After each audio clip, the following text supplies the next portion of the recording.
Hello, I'm Anthony Slide. What we are watching is a relatively recent restoration, I believe from 2015, of Drifting by the International Museum of Photography at George Eastman House, based in Rochester, New York. Rochester, of course, the home of Eastman Kodak. The restoration was accomplished using free prints of the film, the main source being an incomplete tinted nitrate print from the Czech Republic, with additional prints from the Hungarian Film Archive and the Russian Film Archive Gosfilmofond. Obviously, the main titles and the subtitles, or intertitles as academics love to call them, were not in English in the prints used in the restoration, and no English language printed record of such titles could be found. For the main title, an effort has been made to replicate the typography of the original film, although I, for one, miss the universal logo with which the film would have opened and which surely could easily have been lifted from another universal film of the period. There is one mistake in that the play source is credited to John Colton alone, but in reality, Drifting is based on a play by John Colton and Daisy H. Andrews. I do think a very fine job has been done in translating the subtitles from Czech into English, and these certainly read as if they were original. Many extravagantly phrased descriptions, as one contemporary critic described them. Also, I am pleased to note that the restorers were aware that the studio put its name, Universal Jewel, in the left-hand lower corner of the frame when the titles are narrative, but there is no studio name when they are dialogue titles. I'm sorry, but I do not agree that the font used for the titles matches the font that would have been used in 1923 by Universal. Looking at other 1923 Universal films, there is not a perfect match. And the Universal films from this period that I have seen use titles that are white on a greyish background, rather than a black background. Viewers will note in the bottom right corner of the titles there is an acknowledgement as to their source, and I agree this is relatively unobtrusive and does prevent any confusion as to the provenance. It also makes clear that these titles are not the authentic titles from an original American release print of Drifting. While I have been talking about the restoration, the film proper has started, and I missed the opportunity to point out the fantastic moving shots of a couple of Shanghai streets. Yes, stock shots, but great stock shots that look so good that they might have been shot yesterday rather than almost a century ago. The first part of the film is set in Shanghai, which lies on the Yangtze River, and hence the name of the street here, which I do not believe actually exists. In the 1840s, the city became a major seaport, a so-called treaty port open to foreign business interests. It was divided, rather like Berlin after World War II, with separate sections administered by the British, the French and the Americans. Chinese residents had their own walled city, but many preferred to live and work in one of the foreign areas of the city. Shanghai became a mecca for those wanting to live the good life, with bars, restaurants, brothels, private clubs, and of course the opportunity to smoke and enjoy opium. It was nicknamed the Paris of the East, described as a place of vice and indulgence. All, of course, was to change once the communists took over China after World War II. And it's worth noting that the Chinese Communist Party actually held its first meeting in Shanghai in 1921, 2 years prior to the release of Drifting. But here we are in the Shanghai of the 1920s, where white American women of loose morals, such as Cassie Cook, can have a good and sometimes prosperous time. One of those who trade in opium and are described later in the film as scum, the lowest form of humanity. When we are first introduced to Kathy, she is not doing too well. The latest shipment of opium from the Chinese interior has not arrived. Cassie argues with her business partner, Jules, played by Wallace Beery, sporting a very dapper and originally shaped goatee.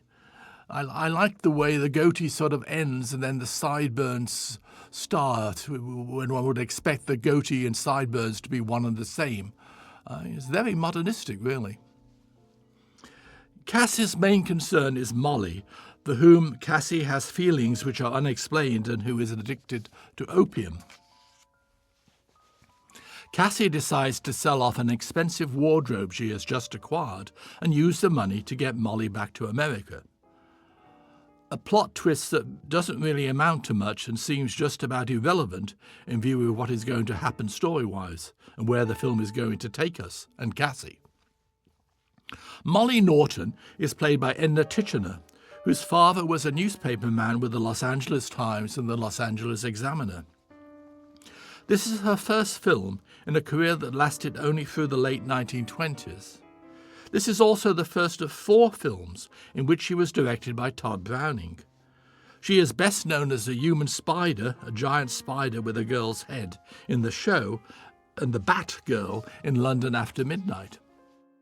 She died in Los Angeles in November 1965 at the age of 64. Molly's reason for being part of the story is quite unclear, as after this point, apart from one brief later scene, she just disappears. The viewer doesn't know if she lives or dies, or if she is able to return to America, or for that matter, does the viewer actually care?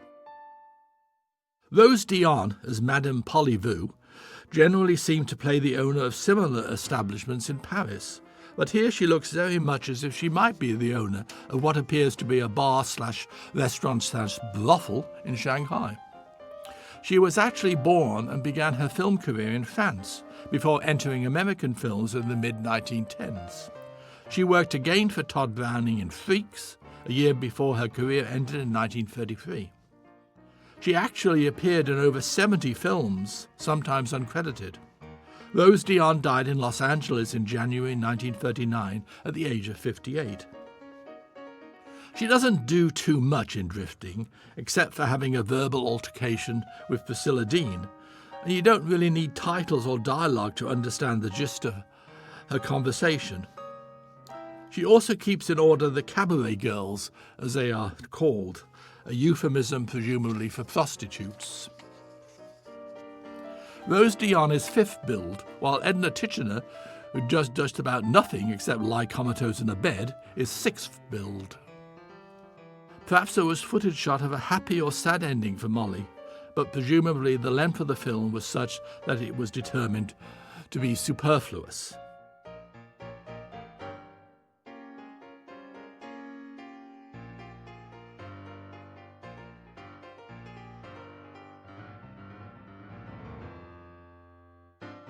The 2 women are well matched in this argument. A subtitle is significant in that it makes clear that Cassie is not a prostitute. If she does make money, it is not from selling her body, and strictly from a need to ship Molly back to America.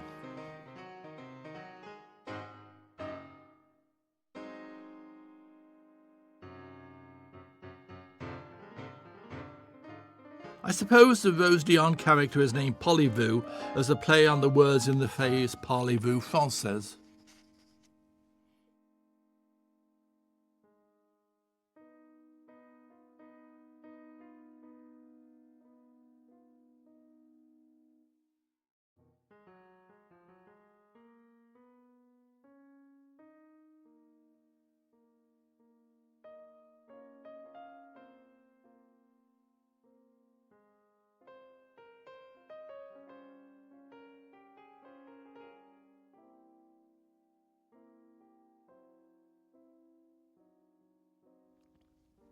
Here also we are told that Cassie desires to return to her homeland, suggesting perhaps that the opium trade is not for her, just a means to an end.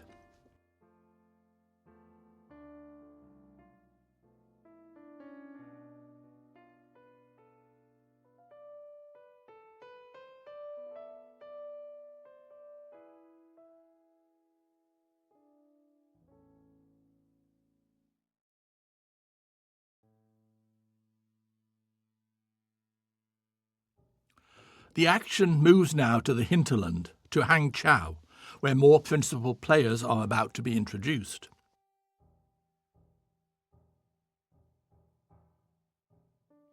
Also at this point, I would like to acknowledge the work of the art director, who has done a stunning job with his Chinese-styled interiors and exteriors.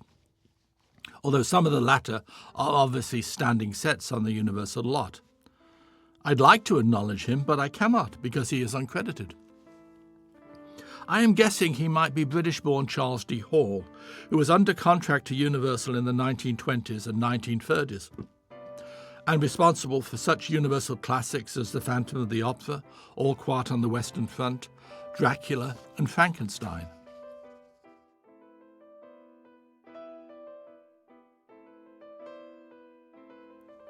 Playing Billy is 4-year-old Bruce Guerin, who appeared on screen between 1922 and 1925, and whose most prominent role was in Joseph von Sternberg's 1925 production of The Salvation Hunters.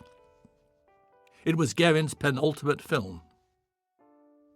His father, Paul Guerin, worked for Max Sennett, and when Sennett opened his new studio in what became Studio City in 1927, a street was named after him. I live in Studio City, although I have yet to have a street named after me. Guerin Street is 1 block long and runs alongside what were the Max Sennett studios and are now the CBS television studios. I assure you it is not worth a pilgrimage. Drifting might supposedly be set in China, but there is a paucity of Chinese players among the principal roles. One might believe that William V. Mong, playing Dr. Lai, is Chinese because of his surname, or, for that matter, because he makes a good upper-class Chinese character. But of course he is actually American, born in Pennsylvania in 1875, and he is simply a very good, character actor who had earlier worked in vaudeville and the legitimate theatre. He would praise the early stock companies for teaching him how to act and to achieve various characterizations. Mong's career lasted from 1919 through 1939, and I think he played a Chinese character in only 2 other films. And speaking of Studio City, William V. Mong died here in December 1940.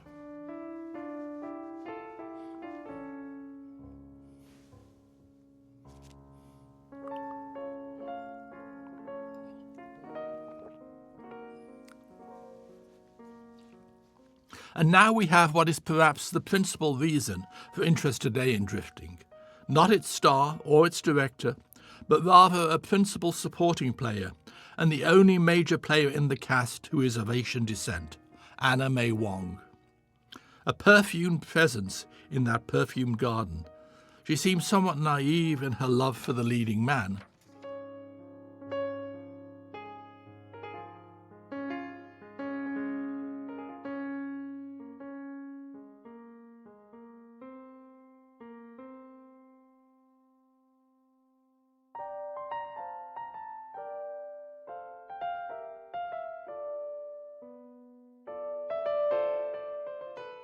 That leading man appears in the unlikely form of Matt Moore.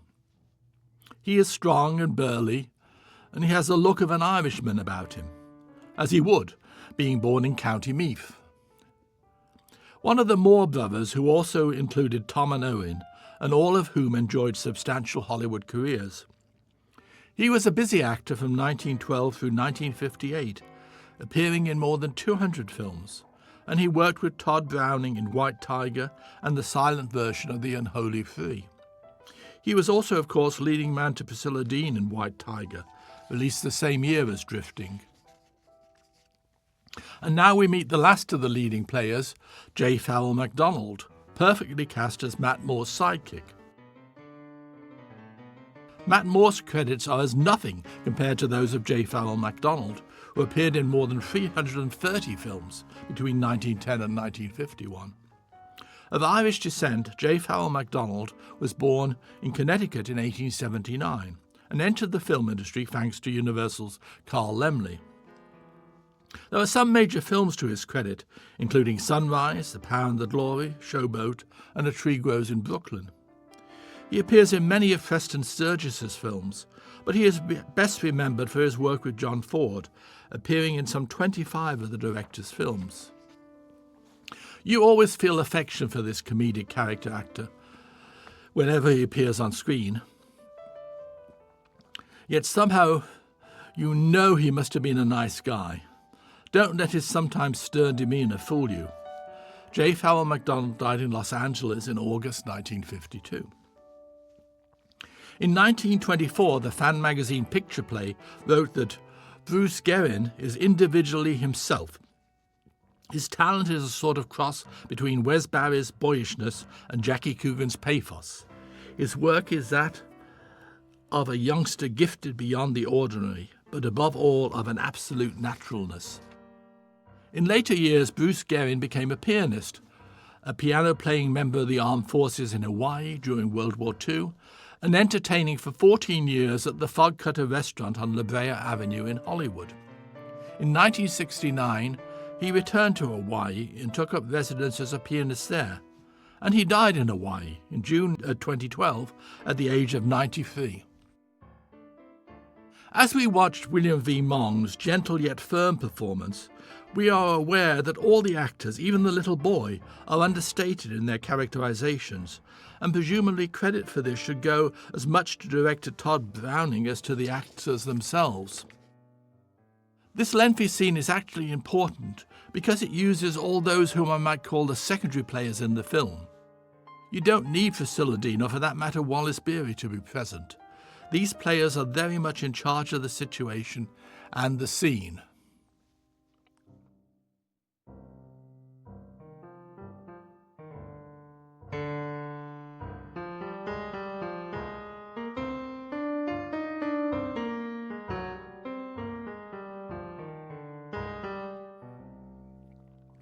And my praise encompasses Anna May Wong. There is such dignity in an Anna May Wong performance, a simplicity that captures the essence of the character but never descends to cheap melodrama, as might so easily happen in playing ethnic Chinese roles. Anna May Wong, of course, is third-generation Chinese-American and was born in Santa Monica, California. She is still a teenager here, having been born in 1905. The first two-colour Technicolor film, The Toll of the Sea from 1922, was not Anna May Wong's first film, but it did provide her with her first substantial and starring role. In all probability, she had first worked with Tod Browning and Priscilla Dean in 1920 in Outside the Law. While Anna May Wong may be considered the first Chinese-American film star in Hollywood, she was not the first Asian screen star. That honour goes to Seso Hayakawa and to his wife Tsura Aoki, both from Japan and both active from the mid-1910s onwards.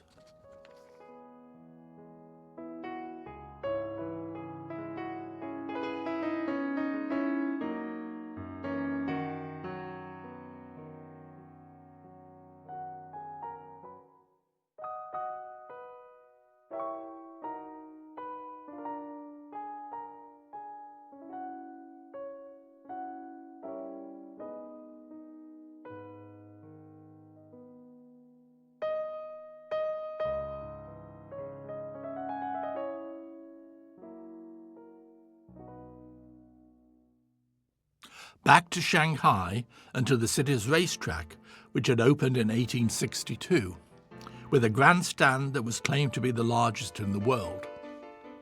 With the establishment of the Communist Authority after World War II, the racetrack came to represent a symbol of colonialism, and it was attacked as little more than a gambling den. The Communists took over Shanghai in 1949, and the racetrack was doomed. It became what it remains through today, the People's Park.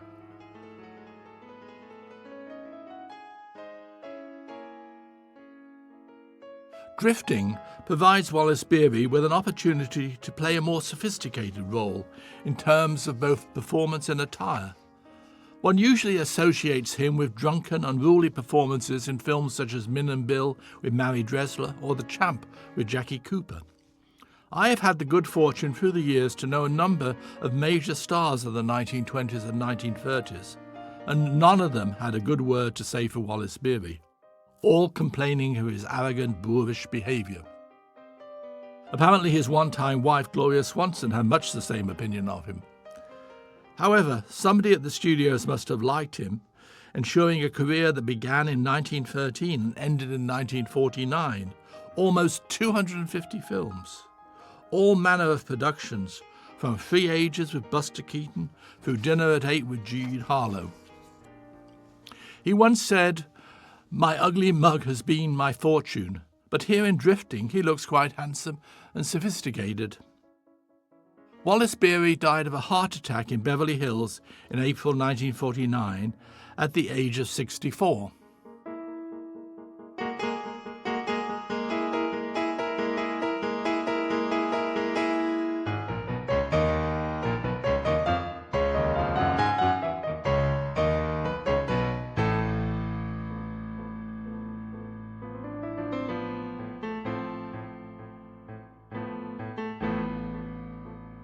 The law here seems to be represented by the Keystone Cops, or their Chinese equivalent.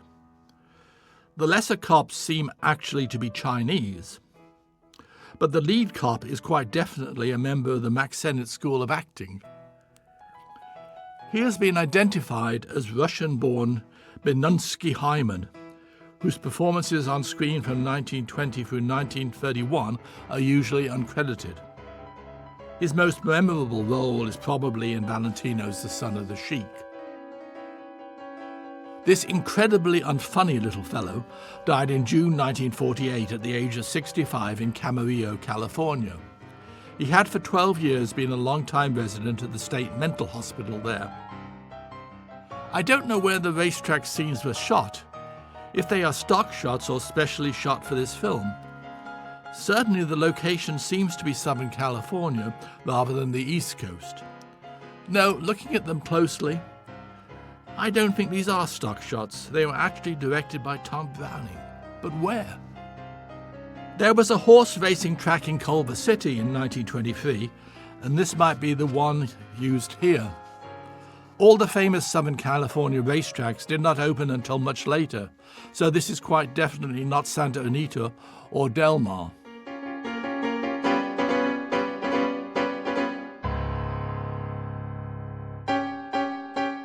A presumably humorous subtitle.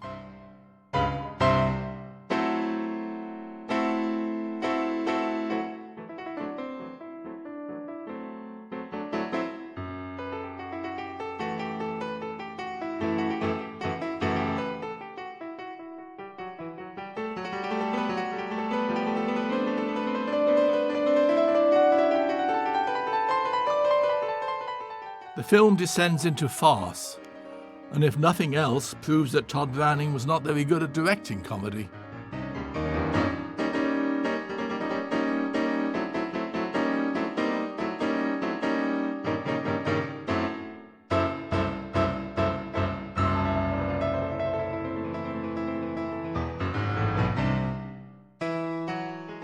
Another funny subtitle, just in case the audience missed the earlier one. In a way, it is offensive to ridicule a foreign language, a language, of course, that you do not understand.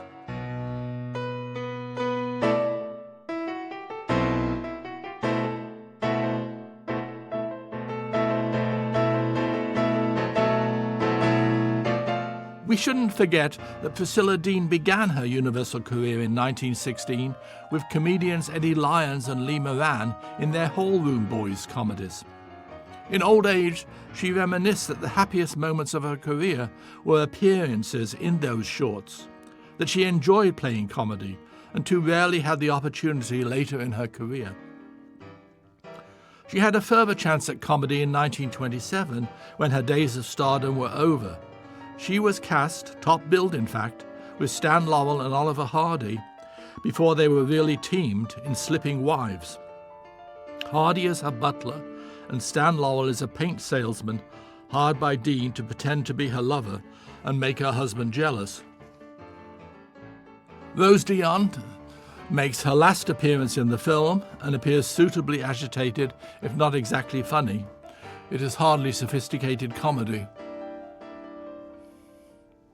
Molly reappears for the last time, and the pace of the film changes.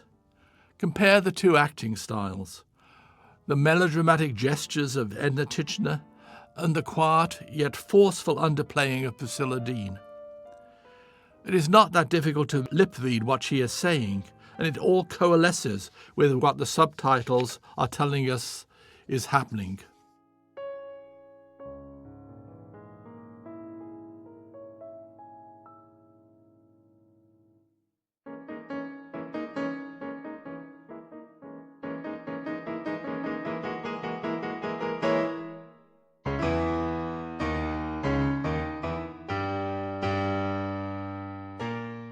Wallace Beery returns, and we learn he also has lost all his money.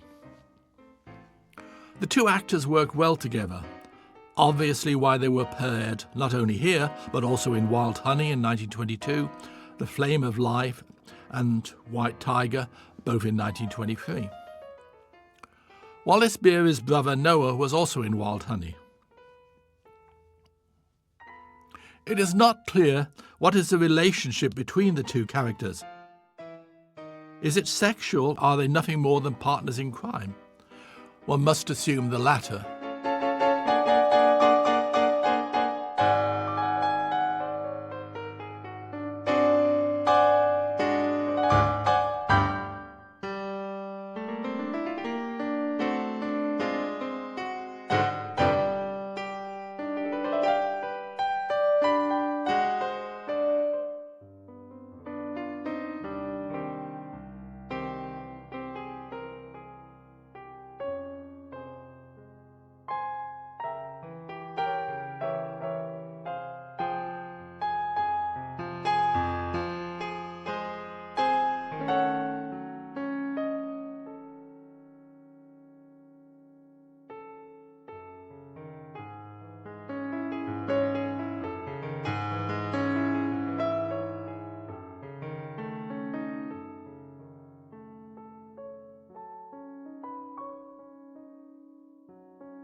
Cassie may not necessarily be taking Molly back to the United States, but she is definitely taking her out of the film.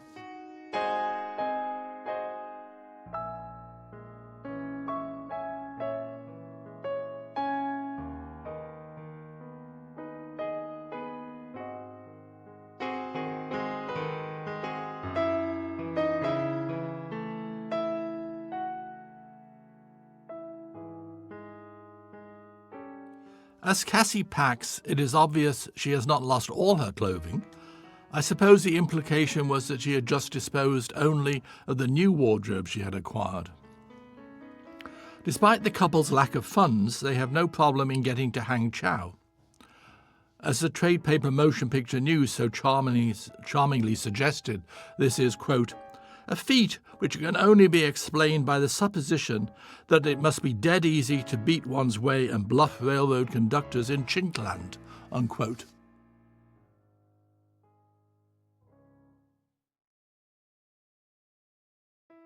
We are now back in Hangzhou for the rest of the film. In preparation for this audio commentary, I looked up the Los Angeles Times obituary of Priscilla Dean back in 1988, and I was surprised to find a quote from me, describing the lady as one of the great dramatic actresses of the silent screen. I certainly wouldn't renege on what I said back then, but it did make me think just how badly the great dramatic actresses of the silent screen have fared in terms of audience recognition and respect today. Modern audiences know some of the silent comedians, most notably Buster Keaton, but they are not really aware of Priscilla Dean or, say, Norma Talmadge and Alice Joyce, two other great and constantly reliable dramatic actresses. All knew how to give a restrained performance, and they were all reliable. It really is too bad that audiences interested in silent films do not flock to films starring this caliber of actress, and sadly they really don't. Watching this film, I am confirmed in my opinion of Priscilla Dean as one of the great dramatic stars of the silent screen, a most underrated one. She is also very much an actress willing to take a risk in taking on an unsympathetic role such as Cassie Cook.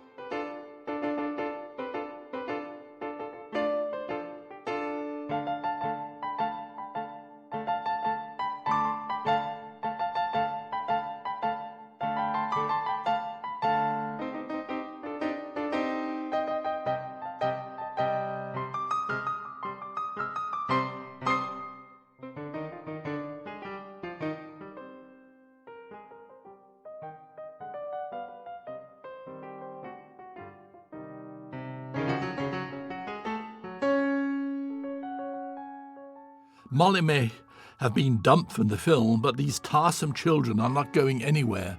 What purpose they serve is totally unclear. I suppose they help us to understand Cassie's character in a way. Consider the manner in which she yells at the kids. No sign of any motherly instinct here. It is not the type of role which popularizes an actress, commented in the moving picture world. Similarly, Motion Picture News commented, quote, "The story presents the star in a most unfavourable light, and she is an ill-tempered, cold-blooded crook, an opium smuggler," unquote.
The transformation from Cassie Cook to Lucille Preston, novelist in search of atmosphere for her latest work, means no significant change in Priscilla Dean's character.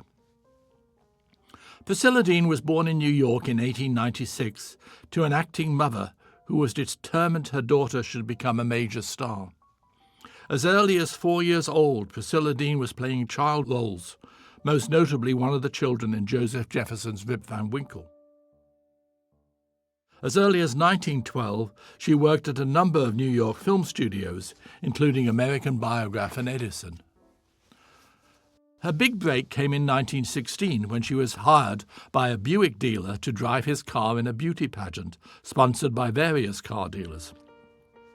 When a breeze blew off her hat and she leapt out of the car in pursuit, she won the adulation of the crowd and she was crowned beauty queen. Almost simultaneously, she was signed to a contract with Universal and remained with the studio for the next 9 years. When the studio's top dramatic star Dorothy Phillips left Universal, the company sought out a new dramatic star and found one in Priscilla Dean, who appeared for director Lois Weber in a couple of films and also starred in a 1917 serial, The Grey Ghost. In 1918, she first worked for Tod Browning in Witch Woman, and she went on to star in 9 films which she directed, including one of her favourite films, Virgin of Stamboul, in 1920. That same year, she married her leading man, Wheeler Oakman. The following year, her husband and she, along with Lon Chaney, starred in Outside the Law.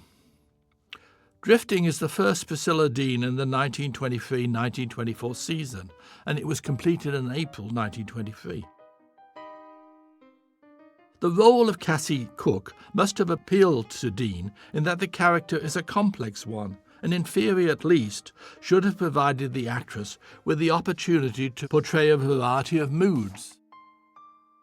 Unfortunately, as one contemporary critic noted, the action does not really provide for this, relying more on a subtitle to denote a transition in mood rather than Priscilla Dean herself. The actress did apparently insist that the source material be toned down and her character no longer be presented as a loose woman, with her immorality limited to her involvement in the opium trade and not in anything of a sexual nature. It may also be that the Hays office had some censorship issues with the character of Cassie. As the fan magazine Screenland commented, Cassie Cook was a lady of moral versatility in the original stage play, but here she is a little virgin who engages in the opium trade. At least we guessed it was opium. The subtitles referred to the stuff as if most of the time being as reticent as a bootlegger discussing his stock over the telephone. Actually, one has to wonder why Universal bothered to purchase the rights to the play at all.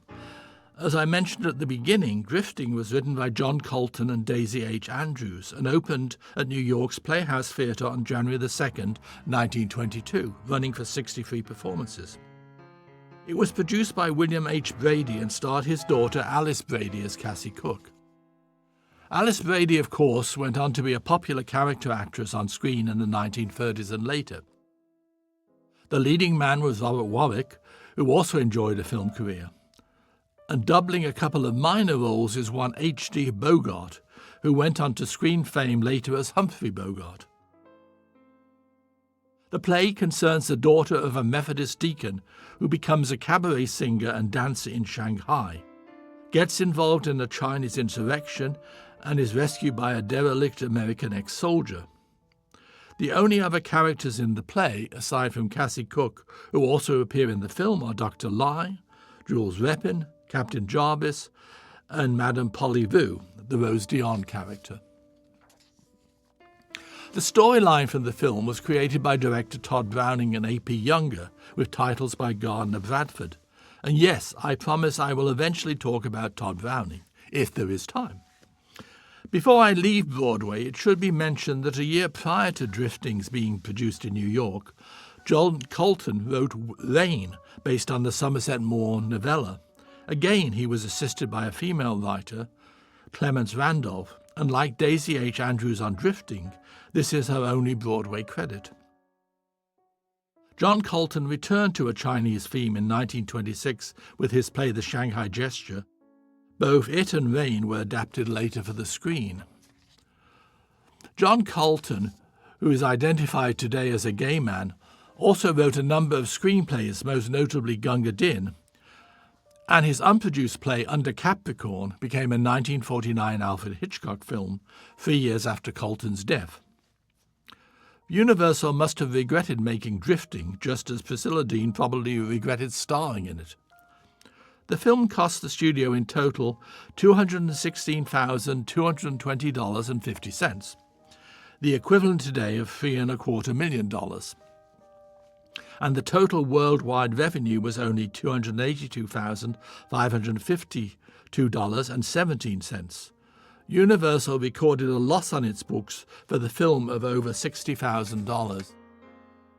During the same period, Tod Browning's Under Two Flags had cost $227,886.09, brought in a worldwide revenue of $497,026.05, and recorded a profit of $57,736.21. Browning's The White Tiger cost in total $178,254.26, brought in a worldwide profit of $251,330.21, and recorded a profit of $44,009.62. Yes, I know Universal's bookkeeping may seem a little odd in terms of its profit and loss statements, but the figures I am quoting are from the studio ledgers. I suspect studio overheads have been factored in determining profit and loss. Drifting marked the beginning of the end for Priscilla Dean's career at Universal. The contract ended in 1924, and the actress moved on to a lesser company, PDC, where she made 9 feature films. She ended her silent career with Slipping Wives, that I have already mentioned, and a handful of short subjects. The marriage to Wheeler Oakman had ended in divorce, and the actress embarked on a long and happy marriage to aviator Leslie P. Arnold. Priscilla Dean returned briefly to Hollywood in 1931 and 1932 and starred in 4 B pictures. She and her husband, now a vice president with Eastern Airlines, settled in Leonia, New Jersey. She enjoyed traveling and in 1984 was talking of making her first trip to, guess where? China. Priscilla Dean died in Leonia in December 1987 at the age of 91.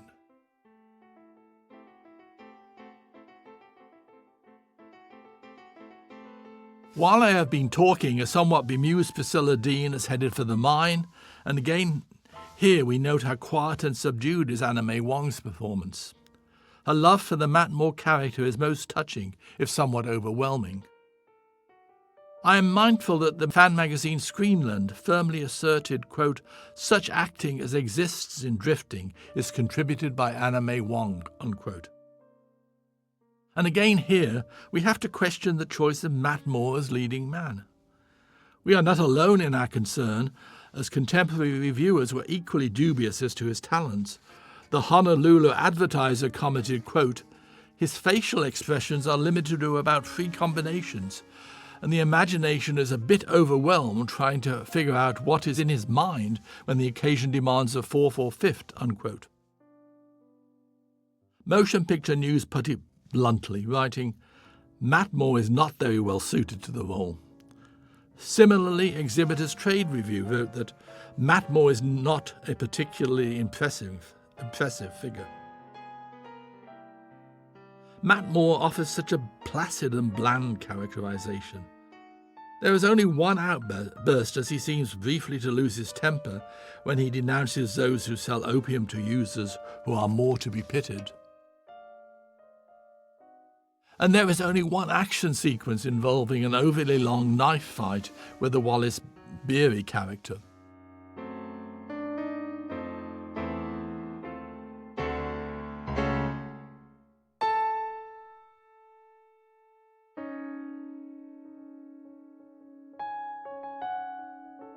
Okay, it's time to talk about Tod Browning, a major cult director of the 1920s and 1930s. Interest in whom has not diminished and remains strong. While Drifting predates Tod Browning's classic work with Lon Chaney at MGM and the later cult classics from the talkie era, Dracula, Freaks and Mark of the Vampire, the director had already worked with Chaney at Universal prior to making Drifting. It is interesting how the careers of the two men are so intertwined. It is almost as if Chaney could not have gained stardom without Tod Browning, and that Browning was only a good director because he was directing Lon Chaney. This, of course, is really not true, but certainly an interesting supposition. Tod Browning was born in Louisville, or Loyalville, as you might say, Kentucky, in July 1882, and close to Louisville in January 1875, D.W. Griffith was born. So it should be no surprise that the latter welcomed Browning to his company as an actor, and then in late 1916, early 1917, asked Browning to direct his first feature film, Jim Bludso, for Griffith's producing entity, Fine Arts. Prior to his film career, Browning had worked as a blackface comedian, and I suspect that endeared him somewhat to Griffith, who of course used blackface in The Birth of a Nation, and saw no reason to apologize for so doing. If any listener is interested in learning more about fine arts, I suggest you read my and the only book-length study of the company, titled The Kindergarten of the Movies. Available, I might note, as a Kindle book, but no longer published in hardcover. I hasten to add at this point that I have not appeared in blackface before any of my detractors take to social media and denounce my comment, the blackface and D.W. Griffith. I would be remiss if I did not mention the terrible event that befell Tod Browning in 1915, when a car he was driving collided with a freight train in downtown Los Angeles, killing one of his passengers, Elmer Booth, and seriously injuring the other, George Siegman. Both men were members of D.W. Griffith's stock company. Elmer Booth's sister was Margaret Booth, the legendary MGM film editor who had begun her career with D.W. Griffith. Apparently she never forgave Tod Browning for killing her brother, albeit unintentionally. One wonders at how the working relationship between Margaret Booth and Tod Browning fared at MGM. She could have made the director's life very difficult. From fine arts, Browning moved on to Metro, and then in 1918 he joined Universal. One of his first films at the studio was The Brazen Beauty, released in September of 1918 and starring Priscilla Dean. The following year he worked for the first time with Lon Chaney, playing a supporting role to Priscilla Dean in The Wicked Darling. The trio were reunited in 1920 with Outside the Law. Universal claimed that there was greater demand for Outside the Law than any other film it had produced. It was such a hit that it was reissued in 1926. Universal and Tod Browning, of course, went on to remake Outside the Law as a talkie in 1930. It was The Virgin of Stamboul, released in March 1920, which confirmed Tod Browning's position as a major director at Universal, an unparalleled expert at directing screen melodrama. It also gave him the opportunity not only to direct Priscilla Dean again, but also her husband Wheeler Oakman and Wallace Beery. Tod Browning's career almost came to an end after Drifting. Browning made one more film with Priscilla Dean, White Tiger, and then, as the fan magazine Motion Picture Classic put it, quote, "He could not get a job because he was otherwise occupied in trying to drink up all the bad liquor in the world," unquote. It was producer Irving Thalberg, with whom Browning had worked at Universal, who signed the director to an MGM contract. His first film for the studio, released in the summer of 1925, was The Unholy Three, starring Lon Chaney. The rest, as they say, is history. Tod Browning continued to direct through 1939. He died in Malibu, California in October 1962 at the age of 82. While he was often presented as some kind of secretive and mysterious figure in the film industry, the Edgar Allan Poe of Hollywood, he was, according to his friends, extremely friendly and not at all mysterious. His personal obsessions perhaps had little to do with his cinematic style. Watching Drifting and pointing out its faults, as I have been doing, I must confirm there is absolutely nothing wrong with the direction, except perhaps occasionally when the director does not get across to some of the actors that there is a need to try a little subtlety. Apparently in many of his silent films, Browning would insist on his non-English language characters speaking in their native tongue while shooting. As far as I can ascertain, this is not true of Drifting, perhaps for the obvious reason that all but one of the supposed non-English language speaking characters are actually American and not foreign. One can well echo the sentiment of Motion Picture Classic that Browning was a stylist among stylists. Contemporary reviewers were somewhat mixed in their response overall to the film. The Chicago Tribune wrote, quote, "It was colourful, well-directed and well-played. For a program picture, it had one stunningly staged revolution. Lots of atmosphere too," unquote. Of course, it's not really a revolution as such, more a revolt, I might say. The Moving Picture World wrote, quote, "Altogether, it is an attraction that puts itself over with a splash and will go well with the melodrama fans," unquote. Dramatic, heartrending and thrilling, opined the New York Evening Journal. To the Dramatic Mirror, quote, "The picture as a whole is fair entertainment," unquote. The New York Post was of the opinion that the staging and photography of this play are good, but the sum of the matter is that the story doesn't ring true. Well, of course it doesn't. A publication titled Visual Education wrote, quote, "The picture is very vivid and well done," unquote, but warned, quote, "Since it deals with the life of the underworld, It is for adult contemplation, unquote. Of the direction specifically, Motion Picture News wrote, I quote, "As a whole good, but action has been allowed to drag in the early reels, and some of the extras are badly miscast. The director, however, has worked his picture up to a fine and thrilling climax," unquote. Exhibitors Trade Review found fault with the direction, noting, quote, "The picture has its thrill moments and melodramatic punches, and the Oriental atmosphere is well developed and preserved. But so far as weaving a plot into compact, convincing order, the direction slumps heavily," unquote. The most perceptive comment came from the anonymous critic in the New York Times, who described the film as, quote, "a very improbable story, directed with gusty flights of imagination," unquote.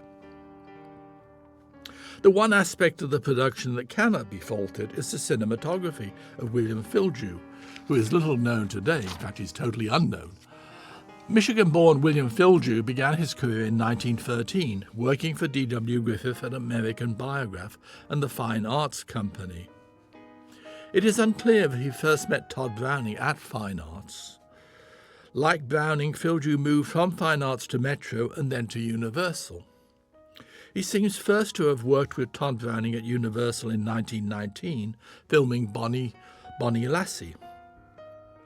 Filgew worked again with Browning on The Virgin of Stamboul and Outside the Law in 1920.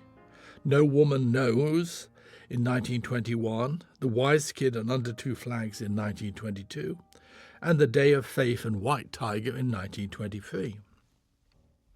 He stayed on at Universal through 1924 and ended his career in 1927. I don't know why. William Filgew died in Los Angeles at the age of 53 in July 1943. In view of the number of exterior scenes in Drifting, it is interesting that when in 1917 William Filgew was asked what was the greatest difficulty in filming, he responded, "The insecurity of the tripod in the making of outdoor scenes. The tripod must be nursed like a contrary child. It must be firmly set." For Drifting, Filgew has the tripod very firmly set. But as one writer has observed, the cinematographer saw his work as a mechanical problem, not an artistic one. Perhaps why his career ended with the silent era.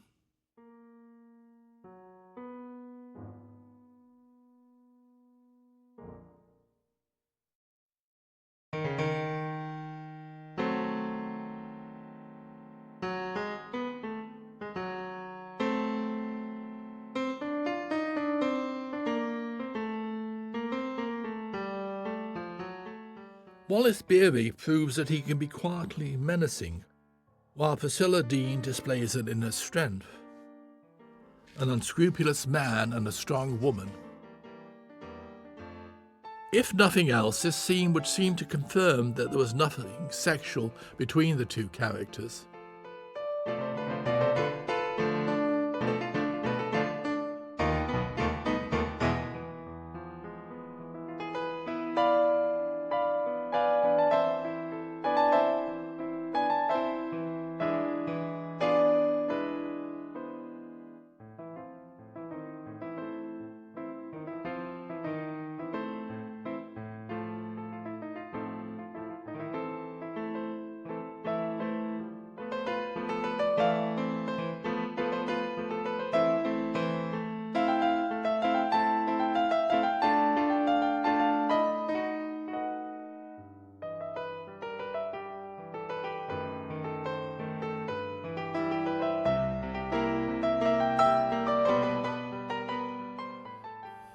I really do like Wallace Beery's goatee.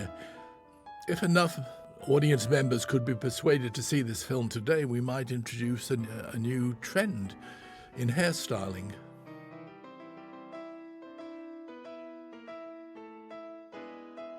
I don't think it's the sort of goatee you can manage to get trimmed at Supercuts somehow.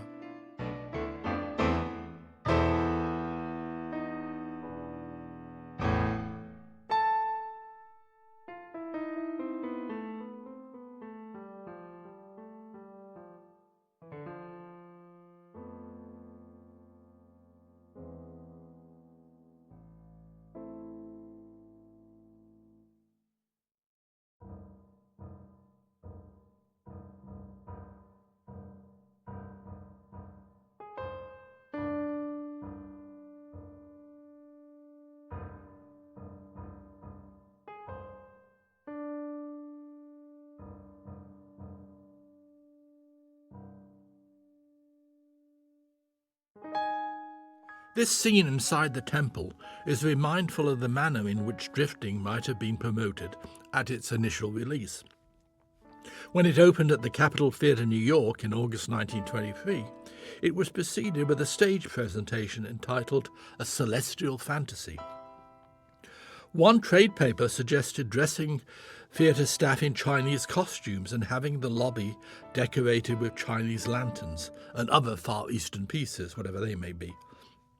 Quote, a prologue dealing with a dope house interior and a soloist singing an appropriate song would be a colourful bit, unquote. The film, by the way, may have opened in New York and Los Angeles in August 1923, but it did not reach Detroit until mid-December of that year. In fact, most places in the United States did not begin showing drifting until October or November. In the late 1910s and early 1920s, there were quite a few films with Chinese themes or Chinese settings. The Toll of the Sea from 1922 with Anna May Wong is one major historical production. Other fairly prominent titles include The Forbidden City, 1918 with Norma Talmadge, The Red Lantern, 1919 with Anna Nazimova, The Vermilion Pencil, 1921 with Cecil Hayakawa, pretending, and not for the last time, to be Chinese, and A Tale of Two Worlds, also 1921, with Beatrice Joy, who played quite a few Chinese characters in her career. As drifting proves, there was quite a need for Chinese extras in Hollywood during this period. Cecil Hayakawa notwithstanding, the extras had to be ethnic Chinese because ethnic Japanese refused to don Chinese attire and pretend to be Chinese. They considered it racially offensive and demeaning. Chinese extras probably knew this because, as Picture Play magazine reported, I quote, where $5 a day will compensate the Caucasian extra for a day's work without evening clothes, the citizen of the flowery kingdom will listen to nothing less than the clink of 7.5. They simply can't understand English when you quote lower terms. Chinese extras were also apparently somewhat temperamental. They would refuse to play any role they considered degrading, and for example would not play the part of Chinese men kidnapping white girls. There are so many extras visible in the scenes coming up that I expect a number are actually Caucasian, unidentifiable as such in Shadows and the Mayhem. In hiring Chinese extras, studios such as Universal would rely on an individual named Tom Gubbins, who was actually Caucasian, could speak Chinese, and could provide at that time as many as 160 residents of Chinatown. There is a good possibility that it was Tom Gubbins who first brought Anna May Wong to the attention of producers.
The acting by all is understated, but note how particularly good is William V. Mong as Dr. Lai. You may have noticed a scratch down the right-hand side of the frame.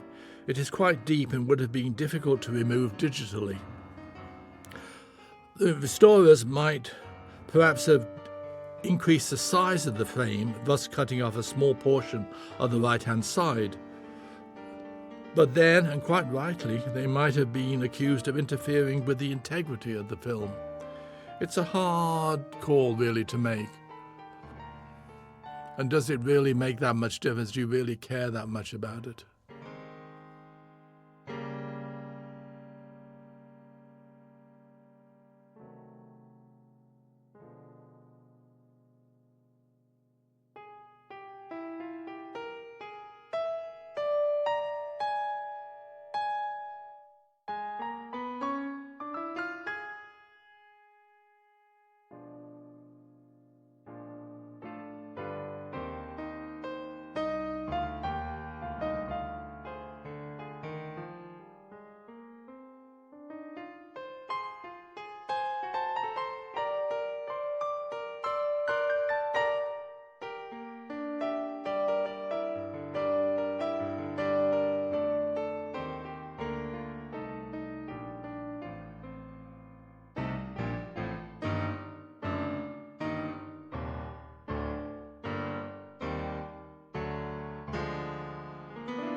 Who could resist such a plea from Anime Wong?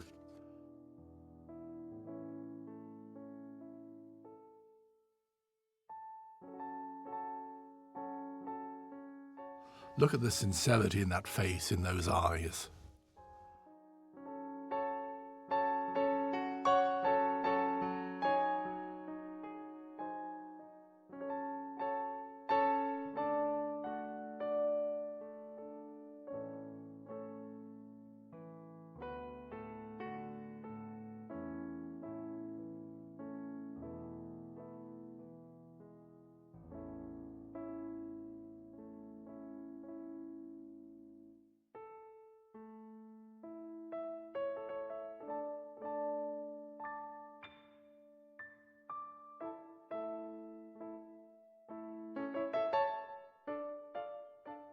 A little humour to relieve the oppressive drama of the situation?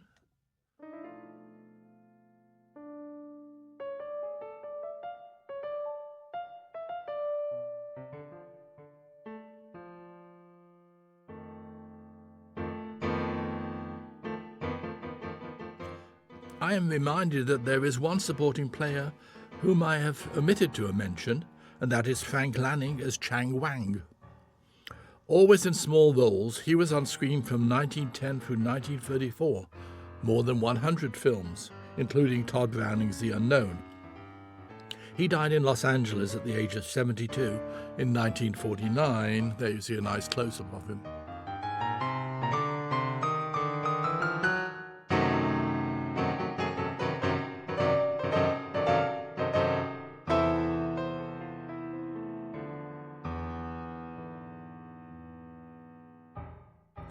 A nice shot of the Universal backlot in undeveloped state.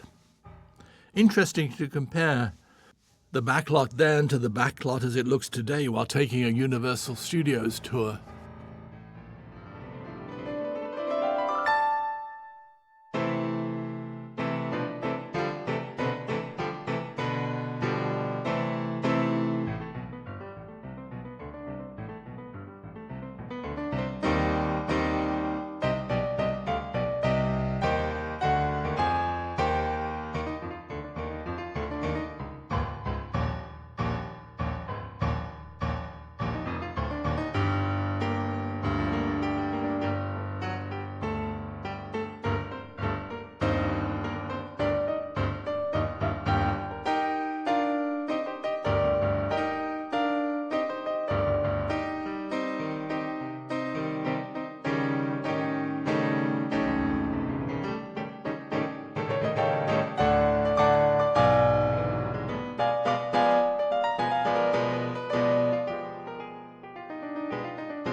Cassie is still with Jules Repin and seems very dismissive of her love for Jarvis.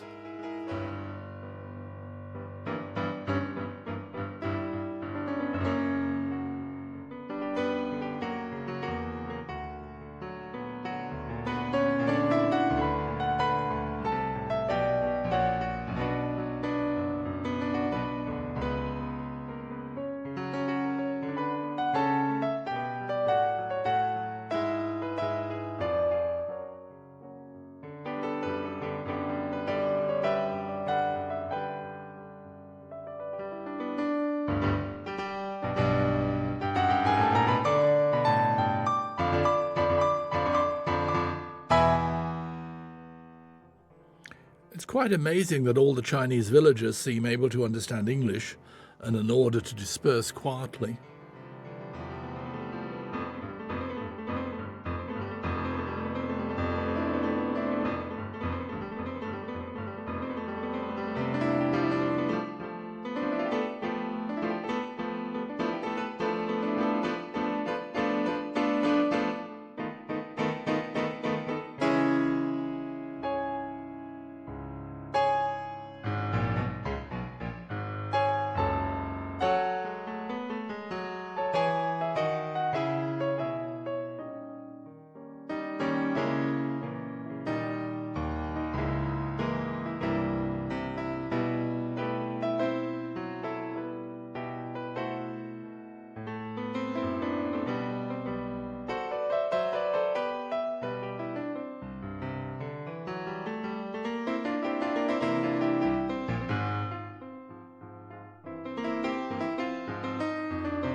The scenes we are watching are presumably shot day for night and very reliant upon tints for effect.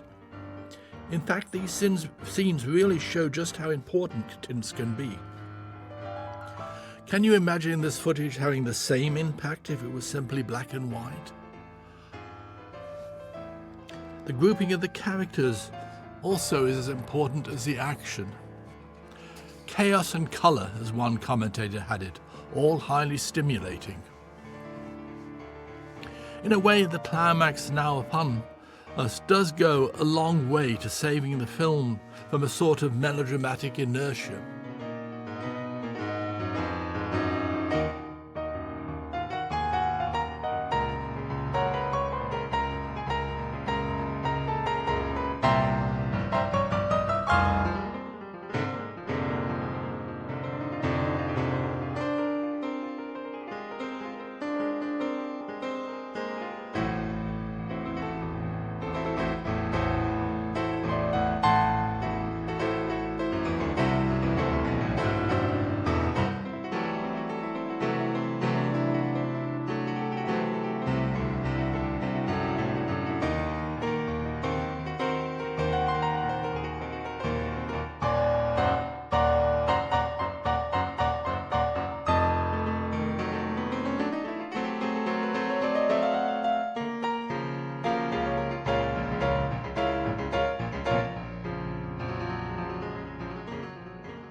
Bobby leaves his house, and this raises the question of what has happened to his missionary parents. Another strange disappearance, just like that of Molly. This film really does have a lot of loose ends that are never explained or come to any logical conclusion. Interesting also the way that just a simple red tint can give the suggestion of a fire. Little smoke, a red tint, and you know the place is on fire.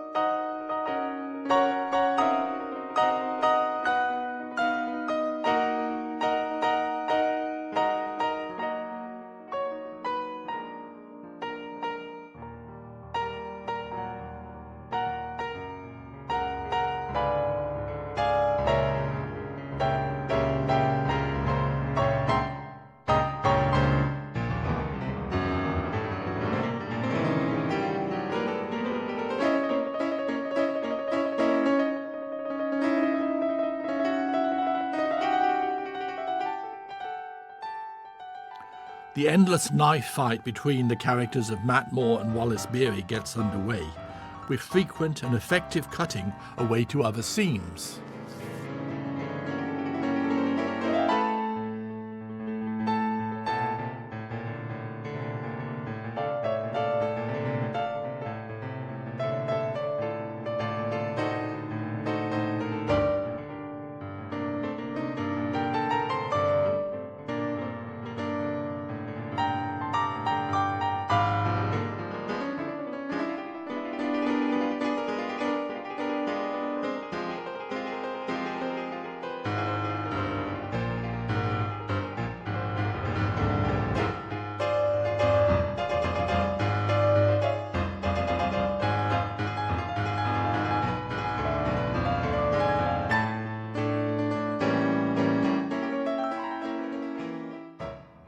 Including, of course, a cut to Priscilla Dean showing she can use a gun. At this point, one is not fully aware as to whether she is still working with the Wallace Beery character or whether she is now demonstrating her loyalty to the law as represented by the Matt Moore character. We do know, of course, that no matter the action, Priscilla Dean's hair remains perfectly coiffed.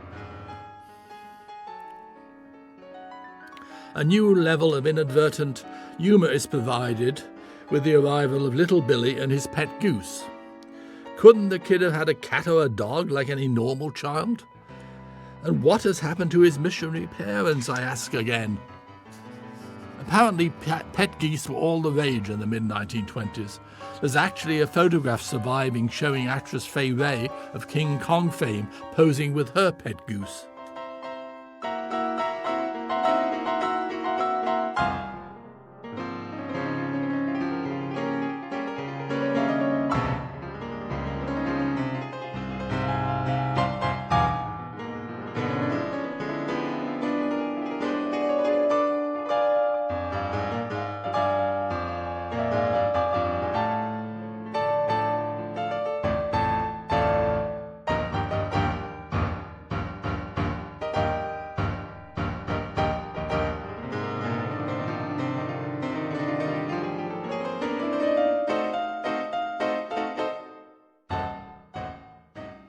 I find it rather amusing that because of the many marriages of his brothers Owen and Tom, Matt Moore was actually the brother-in-law of Alice Joyce, the brother-in-law of Renée Adoré, the brother-in-law of Catherine Perry, the brother-in-law of Grace Cunard, and the brother-in-law of Mary Pickford.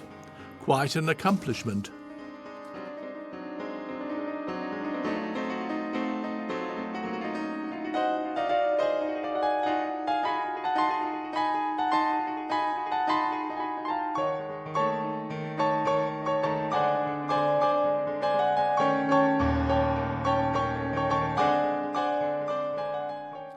Nobody can accuse Priscilla Dean or the director of caring too much about audience empathy with her character, as she literally fights with little Billy to get his clinging hands away from her neck.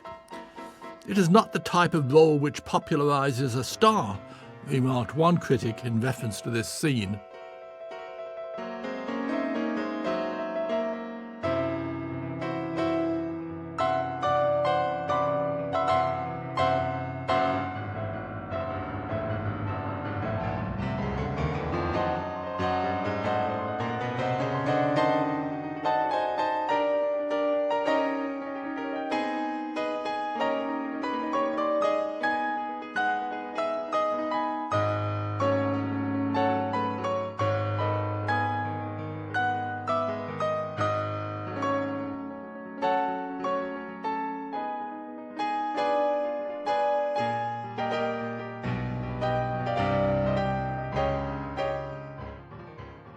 A change of heart, a sudden transformation, as Cassie Cook feels remorse and starts to fiendishly chop up and destroy the opium. Can you really destroy opium that easily? It seems hard to me to believe this. Anyway, and we also have a change of heart from Anna May Wong's character as she comes to ask for help.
The Chinese cavalry arrives, just in time to save at least some of Universal's standing sets from destruction.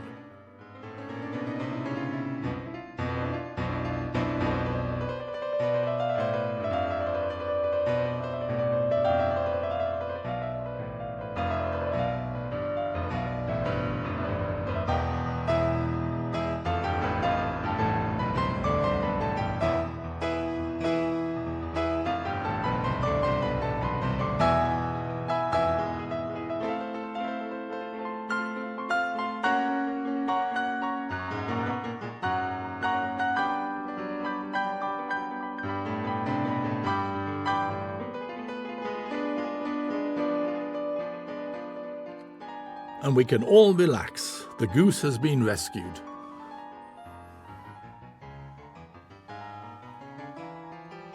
The most sickening moment in the film. A horse is forced to climb up a bank of steep steps and then forced to jump off the ledge to its death below. I only hope the rider was severely injured, and any respect I might have had for director Tod Browning is wiped out.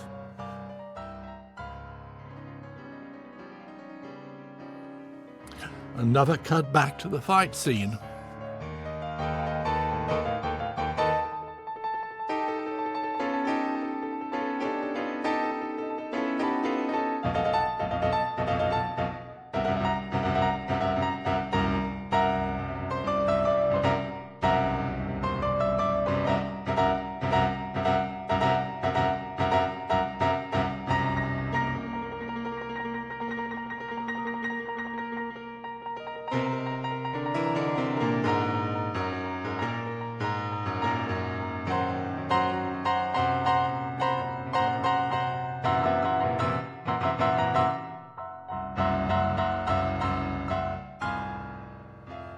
Anna May Wong shoots and tells Matt Moore what Priscilla Dean has done with the opium. She sacrifices her love. And does she also sacrifice herself? Is she dead or not? And if she is dead, how did she die? Of course, she should be dead, in that Anna May Wong always seemed to die at the end of her films. No Caucasian embrace for her.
The J. Fowell MacDonald character arrives on the scene. Was he the only man who has truly loved the anime Wong character?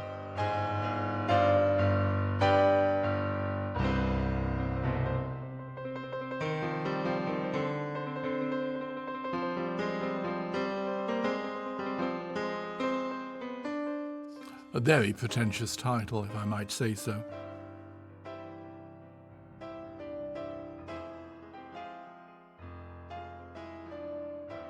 This is not how Universal films from this period would end. There would be the final shot from the film, then a cut to a title proclaiming it's a Universal picture, and then cut to a title not announcing the end, but finis and the final fade out. And on that comment, this is finis for me, Anthony Slide. Thank you for listening.